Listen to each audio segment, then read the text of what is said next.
Imagine having a comprehensive security system that can monitor your home or office from anywhere in the world, providing peace of mind and protection for your valuable assets.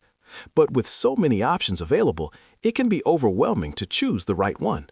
That's why today we're comparing two top-notch security camera systems, Reolink and Ubiquiti, to help you make an informed decision. Reolink offers a range of affordable cameras with features like 4K resolution, night vision, and weather resistance, starting at just $25 for a single camera, with a maximum of 32 cameras supported. While Ubiquiti's Unify system is designed for larger businesses and homes, offering advanced features like PoE, long-range connectivity, and customizable alerts, priced at $99 for a single camera with no limit on the number of devices. Both systems are compatible with popular platforms like Google Assistant and Amazon Alexa, but Ubiquiti's system requires a separate subscription for cloud storage.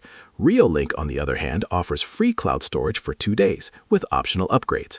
When it comes to software and app, Reolink's ecosystem offers a seamless and user-friendly experience, while Ubiquiti's Unify controller can be a bit more complex to set up, but offers greater customization options. Overall, Reolink is perfect for home users who want an affordable and easy-to-use security system, while Ubiquiti is ideal for larger businesses that require advanced features and scalability. So it ultimately comes down to your specific needs and budget. I'll summarize the key differences. Reolink is more affordable, has free cloud storage, and a user-friendly interface, while Ubiquiti offers advanced features, customizable alerts, and greater scalability, but requires a subscription for cloud storage.